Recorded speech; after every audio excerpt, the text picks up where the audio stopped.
नमस्कार दोस्तों, आप सभी का स्वागत है आपके अपने YouTube चैनल बिहार वर्तक में।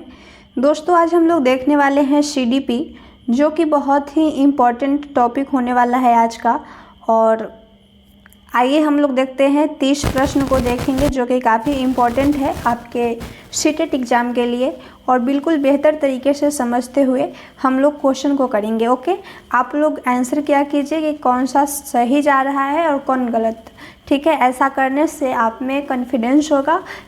ठीक है, चलिए हम लोग क्वेश्चन की तरफ बढ़ते हैं। फर्स्ट क्वेश्चन है, एक बालिका कूदना सीखने से पहले चलना और उछलना सीखती है। यह विकास के किस सिद्धांत को दर्शाता है, आपको बताना है।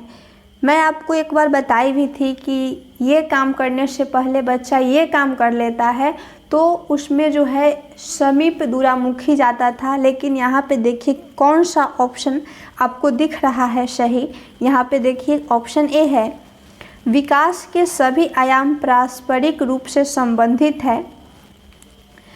ऑप्शन बी पढ़िए क्या है, विकास पूर्व अनुमानित प्रतिमानों का अनुसरण करता है।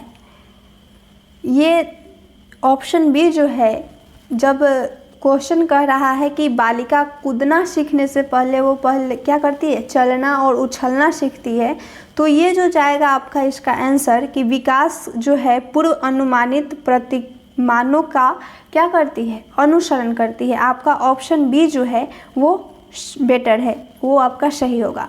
यहाँ पे सततगामी नहीं है, निगेटिव बोला इसलिए आपका गलत है।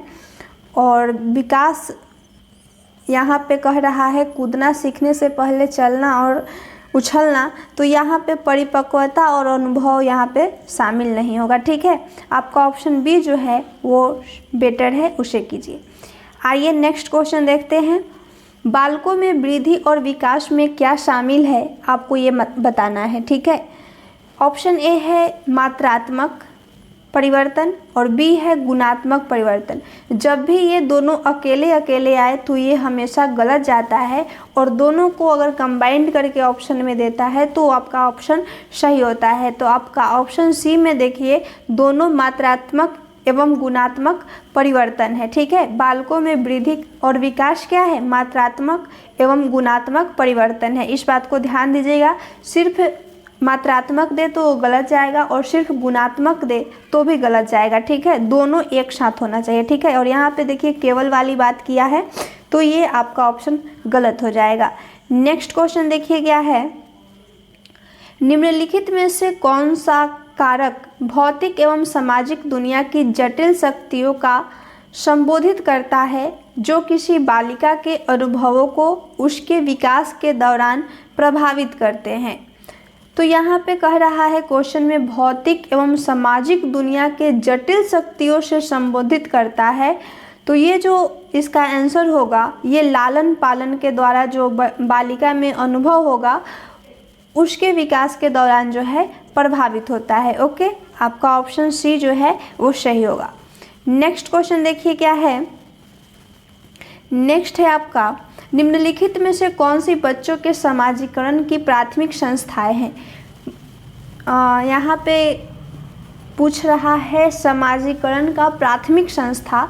तो समाजीकरण का दो संस्था होता है, एक प्राथमिक संस्था और एक द्वितीयक संस्था। तो प्राथमिक संस्था में आपका आता है परिवार और पास पड़ोस या फिर आस पड़ोस भी देगा। ठीक है, इसमें कंफ्यूज मत होइएगा, बात सेम ही है। तो प्राथमिक संस्था में क्या आता है, परिवार आएगा या फिर पास पड़ोस आएगा। और जब द्वितीय संस्था के बारे में बात करेगा तो वो आपका हो जाता है क्या, स्कूल, धर्म, मीडिया, ये सब जो है परिवार ये सब जो है क्या है, समाजीकरण का द्वितीयक संस्था है। कौन, विद्यालय, धर्म, मीडिया। और यहाँ पे प्राथमिक संस्था के बारे में पूछ रहा है तो ये होगा आपका परिवार एवं पास पड़ोस। ओके, ऑप्शन डी आपका सही है। नेक्स्ट क्वेश्चन देखिए क्या है, बहुत ही अच्छा क्वेश्चन है, कोहलबर्ग वाला क्वेश्चन है, बहुत ही बेटर तरीके से समझेंगे। कमल स्वयं को तर्क देता है कि यदि तनु उसे एक क्रेयॉन देगी तो वह भी उसे एक क्या देगा, क्रेयॉन देगा, ताकि उपहारों का लेन देन में समानता हो। कमल लॉरेंस कोहलबर्ग के नैतिक विकास के किस चरण पर है, ये आपको बताना है। तो यहाँ पे क्रेयॉन क्यों दे रहा है, इसका कुछ उद्देश्य है कि उपहारों का लेन देन हो सके।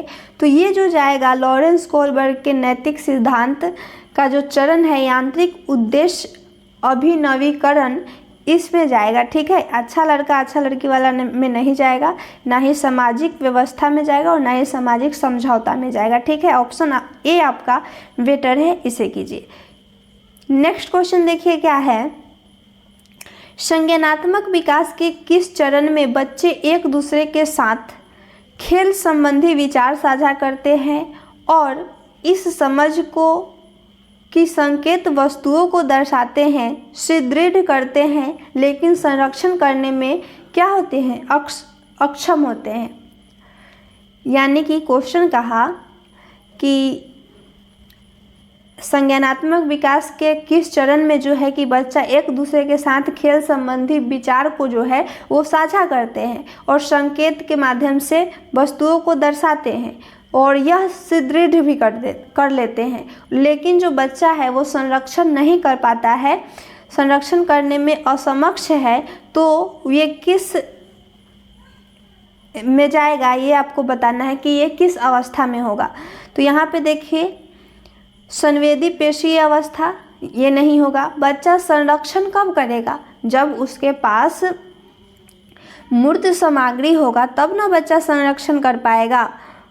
ठीक है, तो यहाँ पे संरक्षण नहीं कर रहा है, इसलिए हो जाएगा पूर्व संक्रियात्मक अवस्था में। ओके, पूर्व संक्रियात्मक अवस्था जो है इसमें बच्चा क्या करता है, संरक्षण नहीं कर पाता है। ओके, इस बात को समझिए। नेक्स्ट क्वेश्चन देखिए, नेक्स्ट है आपका, आप लोग पढ़कर आंसर कीजिए। एक 6 वर्षीय बालिका सोचती है कि लंबे गिलास में छोटे और चौड़े बर्तन से अधिक पानी आता है। यानी कि एक बालिका है 6 वर्ष की, वो सोचती है कि लंबे गिलास में क्या होता है, यहाँ पे मैं गिलास बना दे रही हूँ, लंबे गिलास में चौड़े और छोटे बर्तन से क्या होता है, ज़्यादा पानी आता है। ठीक है, यद्यपि उसकी आंखों के सामने ही पानी एक बर्तन से दूसरे बर्तन में पलटा गया, उसके सामने ही क्या किया गया, इस बर्तन से इसमें पलटा गया। पियाजे के अनुसार बालक ने यह सोच किस योग्यता के कमी के कारण है, ये आपको बताना है। बच्चा जो है ये नहीं समझ पा रहा है कि दोनों में सेम मात्रा में पानी होगा, बल्कि मतलब कि सोच रहा है कि चौड़े में कम होगा पानी और लंबे गिलास जो है उसमें ज़्यादा होगा। ये जो बात उसमें आ रहा है, क्यों आ रहा है, उसमें जो है केंद्रीयता नहीं है, बल्कि क्या है, उसमें केंद्रीयता नहीं है, उसको क्या कहेंगे, अकेंद्रीयता। ओके, चलिए नेक्स्ट क्वेश्चन देखिए। नेक्स्ट क्वेश्चन देखिए, बहुत ही बेटर क्वेश्चन है। बच्चा बोल रहा है, मैं पहेली के इस हिस्से को पूरा नहीं समझ पा रहा हूँ। बच्चा जो है एक अध्यापक से बोल रहा है कि मैं पहेली का यह जो हिस्सा है इसे मैं नहीं समझ पा रहा हूँ। तो अध्यापक क्या बोलते हैं, यहाँ पे देखिए, यहाँ कौन सा टुकड़ा आना चाहिए, क्योंकि ये बिल्ली के पैर हैं। बच्चा बोला क्या, पंजा। अध्यापक सही, अध्यापक बोल रहा है सही, कौन सा टुकड़ा पंजे जैसा दिखता है, बच्चा बोल रहा है यह वाला। तो ये जो बातचीत हो रहा है, सामाजिक अंतःक्रिया की किस विशेषता पर प्रकाश डाला जा रहा है, ये आपको बताना है। तो यहाँ पे शिक्षक द्वारा क्या किया गया, बच्चा को क्या किया गया, सहयोग किया गया, इशारा के माध्यम से या फिर संकेत के माध्यम से बच्चा को बताया गया। तो जब भी इशारा और संकेत वाला बात आए तो वो जाता है आपका पार में। ठीक है, पार मीन्स होता है इशारा या फिर संकेत, इस बात को ध्यान दीजिएगा, मैं बार बार आपको बताती हूँ। ठीक है, तो ऑप्शन सी होगा आपका सही होगा। नेक्स्ट क्वेश्चन देखिए क्या है, लेव वाइगोत्स्की का संज्ञानात्मक विकास का सिद्धांत किससे संबंधित है ये बताना है आपको। तो मैं आपको बताई थी कि जब भी लेव वाइगोस्की का बात करें तो इनका जो होता है सामाजिक होता है, सांस्कृतिक होता है और भाषा होता है। तो यहाँ पे देखिए किस ऑप्शन में आपको दिख रहा है। यहाँ ऑप्शन ए है सामाजिक सांस्कृतिक दृष्टिकोण, बिल्कुल सही बात है। लेव वाइगोस्की का ये वर्ड है सामाजिक, सांस्कृतिक और भाषा। तो यहाँ पे सामाजिक संस्कृति के बारे में चर्चा किया है। ऑप्शन ए जो है आपका सही होगा, ये सब गलत है। ओके, लेव वाइगोस्की के अनुसार ये सब नहीं कहा गया है, इस बात को ध्यान दीजिएगा। आइए नेक्स्ट क्वेश्चन देखते हैं। नेक्स्ट है आपका, पियाजे के सिद्धांतों पर आधारित एक रचनावादी कक्षा में बच्चे किस तरह से सीखते हैं ये आपको बताना है। पियाजे के अनुसार बताना है कि एक रचनावादी कक्षा में बच्चा जो है वो किस तरह से सीखता है, ये आपको बताना है। तो बड़ों का अनुसरण करके नहीं सीखता है, ना ही व्याख्याओं से सीखता है और ना ही पुरस्कार के लिए प्रयास से सीखते हैं। ठीक है, ये जो है स्वतः स्फूर्त गतिविधियों से सीखते हैं, इस बात को ध्यान दीजिएगा। जब कक्षा रचनावादी होगा तो उसमें बच्चा जो है वो खुद से स्फूर्त होके सीखते हैं। ओके, नेक्स्ट क्वेश्चन देखिए। हार्वर्ड गार्डनर के बहुबुद्धि सिद्धांत के अनुसार यदि किसी व्यक्ति में दूसरे के अभिप्राय, भावनाएं और व्यवहार को समझने की योग्यता है तो उसमें निम्नलिखित में से कौन सी बुद्धि कही जाएगी, ये बात आपको बताना है। तो यहाँ पे क्वेश्चन को पकड़ना है, क्या कह रहा है। हार्वर्ड गार्डनर के बहुबुद्धि सिद्धांत के अनुसार किसी व्यक्ति के दूसरों के अभिप्राय, यहाँ पे दूसरा वाला बात आ गया। ठीक है, तो दूसरों के जब मन की भावनाएं जानेगा, व्यवहार को समझने लगेगा तो उसमें कौन सी योग्यता होगा, अंतःवैयक्तिक योग्यता होगा। ठीक है, आपका ऑप्शन डी जो है वो सही होगा। नेक्स्ट क्वेश्चन देखिए। नेक्स्ट है आपका, अध्यापकों को उदाहरण देते हुए महिलाओं को नर्स और अध्यापिका दिखाते हुए पुरुष अध्यापिका दिखाने में, यानी कि महिलाओं को नर्स और अध्यापिका दिखाने में प्रयोग कर रहा है और पुरुष को डॉक्टर या पायलट दिखाने तक सीमित नहीं करना चाहिए। बात सही है। यहाँ पे मतलब किस चीज़ के बारे में आपको लग रहा है, रूढ़िवादिता, जेंडर रूढ़िवादिता का इसमें बात हो रहा है। तो देखिए किस ऑप्शन में आपको मिल रहा है, ऑप्शन बी आपका सही होगा। ठीक है, जब भी बात करें कि लेडीज़ को ऐसा बोला जा रहा है कि ये काम करो और जेंट्स जो है वो बाहर का काम करेगा, तो यहाँ पे जो पक्षपात वाली भावना आती है, तो ये जो सबसे बेटर आंसर होता है जेंडर रूढ़िवादिता होता है।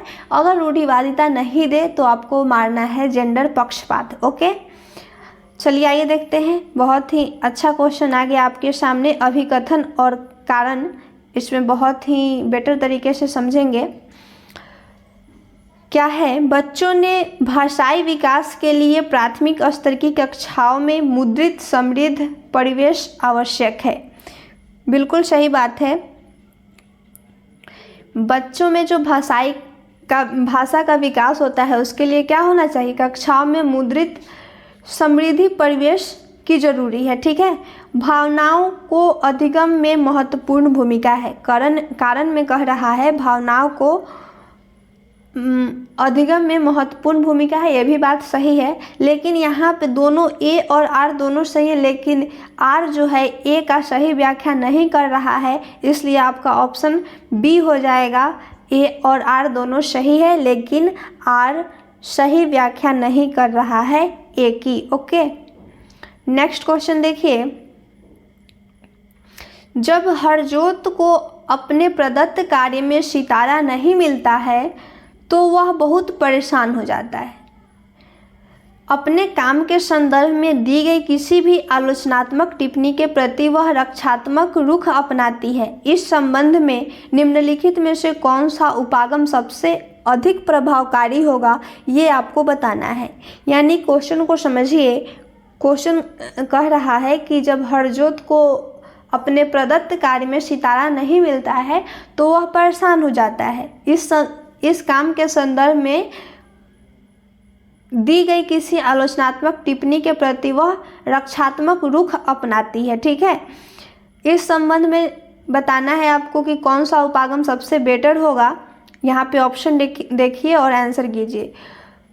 क्या कहेंगे आप हरजोत को? उसे रचनात्मक प्रतिपुष्टि देना और अपना काम दोहराने के लिए कहना। बिल्कुल सही बात है, उसे बता देंगे, रचनात्मक प्रतिपुष्टि दे देंगे कि ये ऐसे ऐसे करो, सितारा मिल जाएगा, और कहेंगे इसे करो। ठीक है, इसलिए आपका ऑप्शन ए जो है वो सही होगा। यहाँ पे सुनिश्चित वाला बात गलत हो जाएगा, फिर यहाँ पे सुनिश्चित किया, या फिर यहाँ पे पुरस्कार न मिले जिससे कि उसको आदत न पड़ जाए, ये गलत बात कहा। फिर यहाँ पे कह रहा है उसको किसी भी तरह की प्रतिपुष्टि न दे, ये भी गलत बात है। ओके, ऑप्शन ए आपका बिल्कुल सही है, उसे कीजिए। नेक्स्ट क्वेश्चन देखिए क्या है। निम्नलिखित में से कौन सी पोर्टफोलियो की विशेषता नहीं है, ये आपको बताना है। पोर्टफोलियो की क्या विशेषता होती है ये तो आप जानते हैं। यहाँ पे निगेटिव पूछा कि पोर्टफोलियो की क्या विशेषता नहीं हो सकता है, ये आपको बताना है। ओके, तो पोर्टफोलियो की विशेषता है, पोर्टफोलियो समय विशेष के दौरान दिए गए कार्यों को संकलित करता है और विकासात्मक परिवर्तनों पर प्रकाश डालते हैं। ये पोर्टफोलियो की विशेषता है। ओके, निगेटिव खोजना है, जो पोर्टफोलियो की विशेषता नहीं है उसे खोजना है। यहाँ पे ऑप्शन बी देखिए, पोर्टफोलियो विद्यार्थी को अभिकल्प करने, संग्रह करने और मूल्यांकन में संलग्न करते हैं। ये भी बात सही है। पोर्टफोलियो का यह कार्य है कि विद्यार्थी का जो अभिकल्प करे, फिर संग्रह करे और उसे मूल्यांकन में संलग्न करे। ठीक है, ये आपकी है। और ऑप्शन सी है, पोर्टफोलियो विद्यार्थियों को स्वयं की अधिगम प्रगति की आकलन में संलग्न करने, स्वनियमितता को समुन्नत करता है। ये आपका सही है। और ऑप्शन डी में देखिए क्या है, निगेटिव खोजना है आपको। पोर्टफोलियो में असंबद्ध परीक्षण और क्विज होते हैं। ये गलत बात है, पोर्टफोलियो में क्विज नहीं होता है और ना ही असंबद्ध परीक्षण होता है। ठीक है, ये आपका ऑप्शन मिल गया। ऑप्शन डी आपका सही होगा इस क्वेश्चन के हिसाब से। ओके, आइए नेक्स्ट क्वेश्चन को देखते हैं। कूट है आपका, इसे ध्यान से कीजिए। क्वेश्चन है, सामान्य कक्षा में विशेष आवश्यकता वाले बच्चों को शामिल करने का उद्देश्य प्राप्त करने के लिए अध्यापक को क्या करना चाहिए, आपको बताना है। यहाँ पे 4 दिया गया है ऑप्शन, इसमें से देखिए कौन कौन सा सही है। बालक विशेष के मजबूत पक्ष, रुचियों और आवश्यकताओं की पहचान करना है। बिल्कुल सही बात है, बालक का जो विशेष मजबूत पक्ष है उसे रुचियों और आवश्यकताओं की पहचान करना है, यह बात सही है। वैयक्तिक विभिन्नताओं को निरादर करना और एक समानता सुनिश्चित करना, ये गलत बात है। हर स्टूडेंट की भावना जो है वो अलग अलग है, अगर उसे आप निरादर करेंगे तो बच्चा जो है वो नहीं समझ पाएगा क्वेश्चन को। ठीक है, ये आपका गलत बोला। ऑप्शन 3rd नंबर क्या है, अधिगम को सहज बनाने के लिए आकलन युक्तियों का अनुकूलन करना चाहिए। बिल्कुल सही बात है, अधिगम को अगर आप सहज बनाना चाहते हैं तो आकलन की जो युक्ति है उसे क्या करना होगा, अनुकूलन करना होगा। ओके, ये भी आपका सही है। प्रत्येक के लिए व्यक्तिगत शिक्षा योजना बनाना, ये भी सही है। प्रत्येक का अलग अलग समस्या होता है, इसलिए आप अलग अलग उसका योजना बना सकते हैं। तो कौन कौन आपका सही हो रहा है, 1, 3 और 4। देखिए किस ऑप्शन में आपको दिख रहे हैं 1, 3 और 4। ऑप्शन सी आपका सही होगा। ओके, नेक्स्ट क्वेश्चन देखिए क्या है। प्रकाश, ध्वनि, स्पर्श और अन्य सांवेगिक जानकारी के प्रति अति संवेदनशीलता, संचार में शाब्दिक क्षमता और अशाब्दिक होना, नित्य क्रमों पर अन्य व्यक्तियों को अति निर्भरता और दूसरों के नज़र चुराना किन बच्चों के प्राथमिक लक्षण हैं, ये आपको बताना है। तो जब भी ऐसा बात करें, नज़र चुराने वाला बात, या फिर बच्चा जो है खुद में वो संवेदनशील है, वो संचार में शाब्दिक क्षमता है, यानी कि बात विचार करने में उसमें क्या है, शाब्दिक क्षमता है और शाब्दिक होना कमी है उसमें।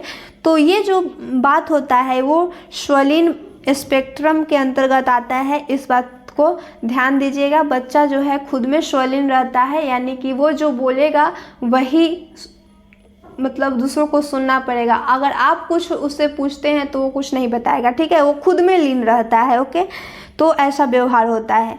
आपका ऑप्शन सी सही होगा। नेक्स्ट क्वेश्चन देखिए क्या है। निम्नलिखित में से कौन सी रणनीति कक्षा में सुविधा वंचित समूहों से आने वाले बच्चों को शामिल करने के लिए प्रभावशाली नहीं रहेगी, ये आपको बताना है। निगेटिव पूछा, यहाँ पे ध्यान दीजिए। क्या कह रहा है, वंचित समूह से, जो सुविधा वंचित समूह से आने वाला विद्यार्थी है, ये इसमें से बताना है कि उसके लिए क्या प्रभावशाली नहीं होगा, ये बताना है। ओके, देखिए ऑप्शन क्या है। कक्षा में होने वाली चर्चाओं में शामिल होने का अवसर देना, ये तो सही बात, एकदम बिल्कुल सही बात है।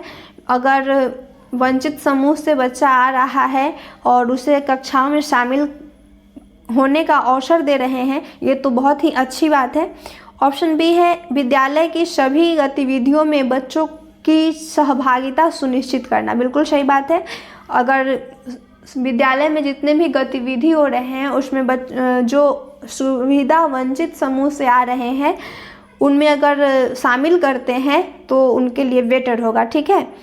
ऑप्शन सी है, बच्चों की उपस्थिति और ठहराव को नियमित मॉनिटरिंग, ये भी सही बात है। और ऑप्शन डी देखिए, समूह संबंधता के आधार पर पृथक पृथक बैठने की व्यवस्था करना।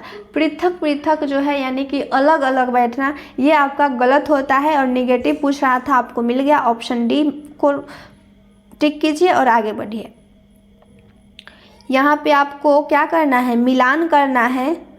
देखिए इसको मिलान करना है, डिस्फेजिया, डिस्प्रॉक्सिया और डिस्कैल्कुलिया और फिर डिस्ग्राफिया, यानी कि ये सब अक्षमता दिया गया है और किस अक्षमता में क्या होता है ये आपको बताना है।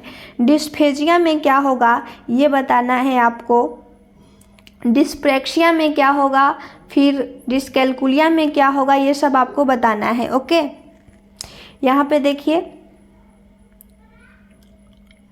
डिस्फेजिया में जो होता है, फेज यानी क्या कहता है ना, तुम्हारा फेज खराब है, यानी कि बोलने का तरीका खराब है, ठीक है, भाषा आ गया इस प्रकार से। तो डिस्फेजिया में क्या होता है, भाषाई विकार जो संप्रेषण कौशल और बोध की योग्यताओं को प्रभावित करता है, ठीक है। डिस्फेजिया में क्या होगा, भाषाई विकार यानी भाषा का विकार होगा। ओके, डिस्प्रॉक्सिया में क्या होगा ये देखिए, डिस्प्रॉक्सिया में जो है वो संतुलन, सूक्ष्म गत्यात्मक नियंत्रण और गतिबोधक समन्वय वाले रोजमर्रा के कामों को करने में कठिनाई होगा, ये जाएगा आपका डिस्प्रॉक्सिया में, इस बात को ध्यान दीजिएगा। और डिस्कैल्कुलिया में जो होता है, ये जहाँ पे भी गणितीय क्षमता देखिए उसे टच कीजिए, ये वह दिव्यांगता जो शिक्षार्थी की गणितीय गणना को करने की दक्षता को प्रभावित करती है, वो जाएगा डिस्कैल्कुलिया। कैलकुलिया कहने का अर्थ आपको ऐसे माइंड में आ रहा होगा कि कैलकुलेटर का बात कर रहा है, और कैलकुलेटर पे किसका सॉल्व होता है, मैथ का, गणित का ही तो सॉल्व होता है कैलकुलेटर से। तो जब भी डिस्कैल्कुलिया की बात करें तो वो आपका गणितीय गणना में अक्षमता वाला जाएगा, ठीक है। आपका ऑप्शन थर्ड जो है वो सही होगा डिस्कैल्कुलिया के लिए।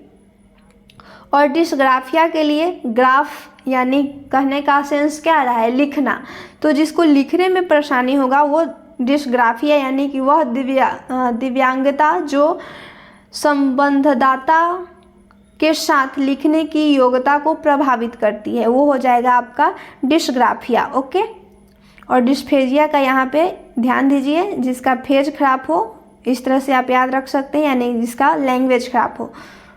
चलिए नेक्स्ट क्वेश्चन पे बढ़ते हैं, आप चाहेंगे तो उसे नोट कर सकते हैं।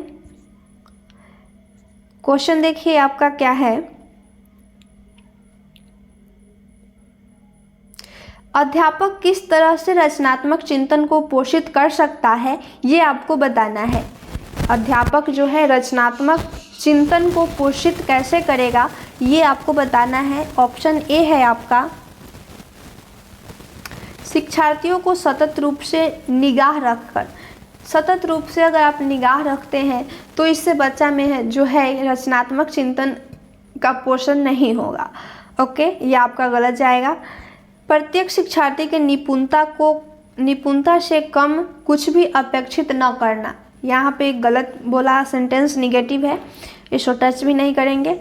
और ऑप्शन सी है, शिक्षार्थियों को समस्याओं के समाधान के लिए भिन्न भिन्न तरीके अपनाने का अवसर देना। बिल्कुल सही बात है। अगर ऐसा आप करते हैं बच्चे के साथ तो उसमें क्या होगा, रचनात्मक चिंतन पोषित होगा। ओके, और यहाँ पे कह रहा है ऑप्शन डी में, शिक्षार्थियों के लिए बहुत ही कठिन गतिविधियों का चयन करके। ये आपका गलत है। कठिन, ज़्यादा कठिन नहीं चूज करना है गतिविधि को और ना ही सरल, मध्यम में चलना है। ओके, आपका ऑप्शन सी जो है वो सही है। चलिए नेक्स्ट क्वेश्चन को देखिए, क्या है क्वेश्चन।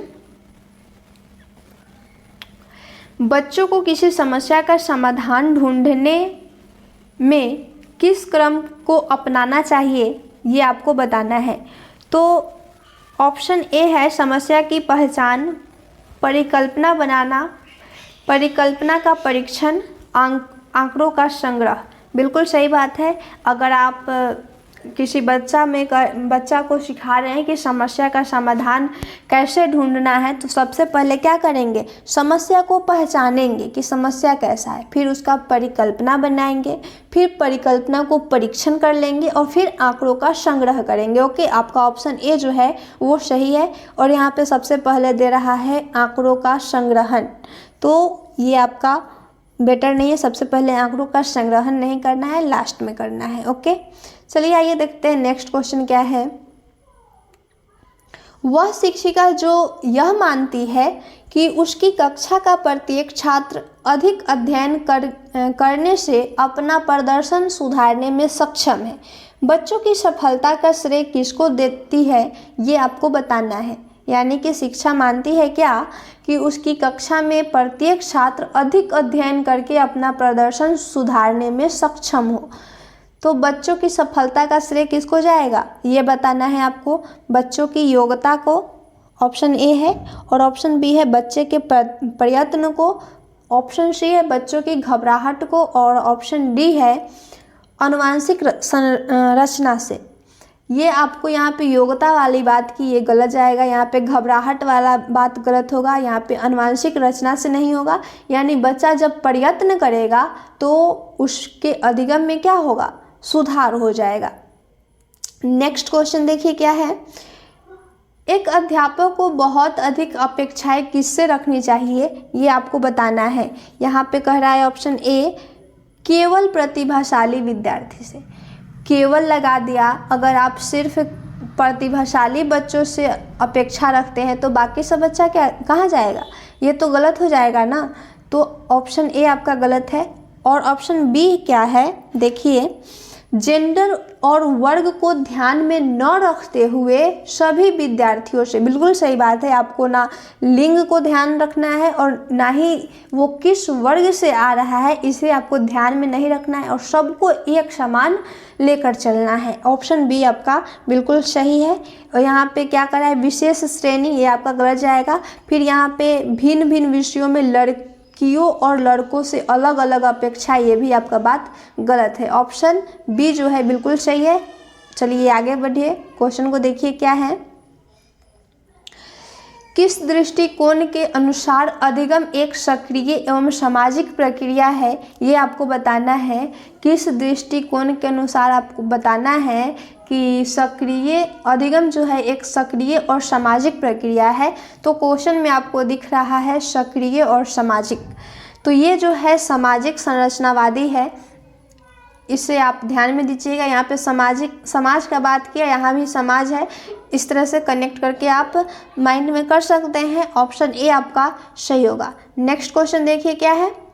पीटर कहता है मैं असफल हूँ क्योंकि मैं मूर्ख हूँ। पीटर एक स्टूडेंट का नाम है जो कह रहा है कि मैं असफल हूँ क्योंकि मैं मूर्ख हूँ और इसका मतलब है कि मैं हमेशा ही असफल होऊंगा।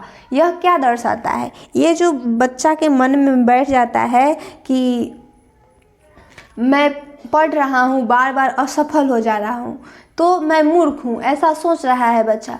और आगे भी सोच रहा है कि मैं कितना भी प्रयास कर लूँ असफल ही हो जाऊंगी। इसके माइंड में ये जो बात है बैठ गया है, और जब ये बात बैठ जाएगा माइंड में तो बच्चा कभी भी सफल नहीं हो पाएगा। तो इसे कहते हैं क्या? बेचारगी कहते हैं, यानी सीखी गई निसहायता कहते हैं। इस बात को ध्यान दीजिएगा, ठीक है। बेचारगी जहाँ भी बात करें तो बच्चा जो है माइंड में बैठा लिया है कि मैं मूर्ख हूँ तो हूँ, मैं असफल होता हूँ, होता रहूँगा, ऐसा सोचेगा बच्चा, कभी सफल नहीं होऊंगा। तो ये जो बात होता है बेचारगी में होता है, इस बात को ध्यान दीजिएगा। नेक्स्ट क्वेश्चन देखिए क्या है। राष्ट्रीय शिक्षा नीति 2020 के अनुसार डैश का प्रयोग डैश को प्रोत्साहित करने के लिए करना चाहिए। तो यहाँ पे कंठस्थीकरण दिया, प्रत्यास्मरण दिया, ये गलत जाता है। न ही इसको याद करना है और न ही कंठस्थ, यानी कि याद कर लेना, याद करने वाला बात आपको गलत होता है, दोनों गलत है। ऑप्शन नेक्स्ट देखिए क्या कह रहा है। नेक्स्ट ऑप्शन देखिए यहाँ पे, अनुभव जनित अधिगम, ये तो सही बात है। अधिगम जनित अधिगम होना चाहिए और समालोचनात्मक चिंतन होना चाहिए, सही बात है। यहाँ पे प्रत्यास्मरण दे दिया, ये गलत हो जाएगा। ओके, ऑप्शन सी जो है आपका सही होगा। नेक्स्ट क्वेश्चन देखिए क्या है।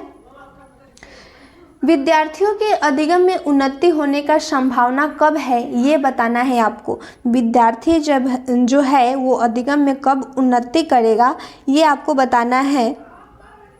देखिए ऑप्शन और आंसर कीजिए। अधिगमकर्ताओं में व्यक्तिगत और सांस्कृतिक अंतरों को ध्यान में न रखते हुए, यहाँ पे न रखते हुए कर दिया, ये गलत है। विद्यार्थी में जो है क्या करना है, व्यक्तिगत और सांस्कृतिक को ध्यान में रखना है, उसमें क्या भाव उत्पन्न हो रहा है इसे ध्यान में रखना है, ठीक है। यहाँ पे ये गलत हो गया।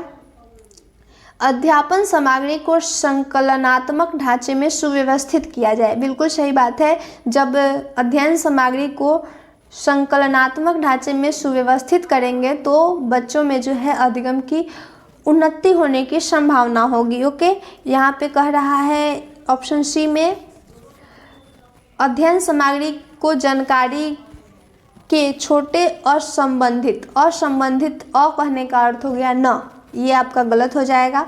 और ऑप्शन सी है परिभाषा, जहाँ भी परिभाषा देखिए वो गलत जाता है। और एक बात ध्यान दीजिए, परिभाषा गलत जाता है और परिभाषित जो है वो सही जाता है। ओके, ऑप्शन यहाँ पे आपका जो सही हो रहा है बी है। ओके, नेक्स्ट क्वेश्चन देखिए। घबराना नहीं है, बिल्कुल आराम आराम से करना है क्वेश्चन को और बेटर तरीके से, ठीक है। क्वेश्चन देखिए क्या है पहले। निम्नलिखित में से कौन से अध्यापक अकादमिक अधिगम समय को बढ़ाने में प्रभावशाली होंगे, ये बताना है आपको कि कैसे अध्यापक जो है वो अधिगम समय को बढ़ाने में प्रभावशाली होंगे, ये आपको बताना है। ऑप्शन ए क्या है, वह अध्यापक जो कक्षा में अनुशासन बनाए रखना। कक्षा में अनुशासन तो बनाना ही नहीं है, अनुशासन का बात जब भी करे ऑप्शन या क्वेश्चन वो गलत जाता है, ठीक है। ये आपका गलत हो गया, अनुशासन देखकर इसे कट कीजिए। नेक्स्ट ऑप्शन देखिए क्या है, वह अध्यापक जो अपने विद्यार्थियों को बताती है कि उन्हें कई गतिविधि कब तक पूरी कर लेनी चाहिए और दूसरी क्रिया में जानने के समय संगीत का धुन बजा देती है। ये सही बात है। अगर बच्चा जो है कुछ काम कर रहा है तो उसे ऐसे कहिए कि ये गतिविधि पूरी हो जानी चाहिए और जब संगीत का धुन बज जाएगा तो दूसरी क्रिया में चले जाना, ठीक है। ये आपका सही होगा। आइए नेक्स्ट क्वेश्चन देखिए।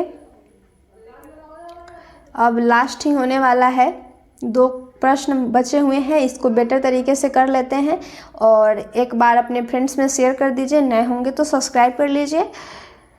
क्या है क्वेश्चन देखिए। जब कोई विद्यार्थी परीक्षा में असफल होता है या फिर होती है तो इसका क्या अर्थ है ये आपको बताना है। तो जब भी ऐसा क्वेश्चन पूछे कि जब विद्यार्थी जो है वो असफल हो जाता है, उसके असफल होने का कारण क्या है, तो वहाँ की जो है व्यवस्था, जब बच्चा असफल होगा तो वहाँ की व्यवस्था जो है वो असफल है। ठीक है, इस बात को ध्यान देना है। बालक ने उत्तर अच्छी तरीके से याद नहीं किया, ये गलत बात है। याद करने वाला बात तो गलत ही होता है। अभिभावक असफल हो गए, उन्हें बालक की अतिरिक्त कक्षा ट्यूशन का प्रावधान करना चाहिए, ये भी गलत बात है। बालक इस विद्यालय में पढ़ने योग्य नहीं है, गलत है।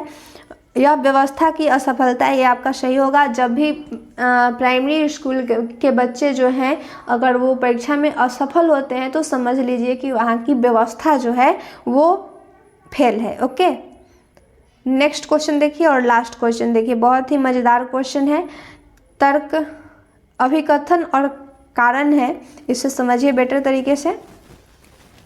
अभिकथन है आपका, विद्यार्थियों को अर्थ ग्रहण करने में अपनी स्वाभाविक रुचियों को पोषित करने के लिए अवसर मिलने चाहिए, जैसे कि तरह तरह की वस्तुओं का उपयोग करना, प्रयोग एवं परीक्षण करना, मानस मंथन और चर्चाएं करना। बिल्कुल सही बात है। अगर बच्चा जो है अर्थ ग्रहण करने में अपनी स्वाभाविक रुचि को पोषित करता है और उसे अवसर मिलता है कि वह तरह तरह की वस्तुओं का उपयोग कर सके, प्रयोग कर सके, परीक्षण कर सके या फिर मानस मंथन कर सके और चर्चाएं भी कर सके, ये तो बहुत ही बेटर होगा विद्यार्थी के लिए। ठीक है, और कारण देखिए क्या कह रहा है। अभिकथन तो आपका सही है, कारण देखिए क्या कह रहा है। अधिगम की प्रकृति क्रियाशील और सामाजिक है, बिल्कुल सही बात है। अधिगम की प्रकृति जो है वो क्रियाशील भी है और सामाजिक भी है। यहाँ पे जो है अधिगम की बात कर रहा है और यहाँ पे भी अधिगम की बात किया है कि बच्चा कैसे सीख सकेगा बेटर तरीके से। तो दोनों जो है आर जो है ए की व्याख्या कर रहा है और दोनों सही है। ऑप्शन ए आपका सही होगा। ओके, ए और आर दोनों सही है, आर सही व्याख्या करता है ए की। ऐसे ही अभिकथन और कारण को आपको सॉल्व करना है। और एक आता है कारण और तर्क, ये भी इसी तरह का होता है, इसमें घबराने की बात नहीं है, बिल्कुल बेटर तरीके से करना है। ओके, आपका CDP का 30 प्रश्न आज का ख़त्म हो चुका और हम लोग मिलेंगे नेक्स्ट वीडियो में नेक्स्ट टॉपिक के साथ। आप लोग अच्छे से पढ़ाई कीजिए। जय हिंद।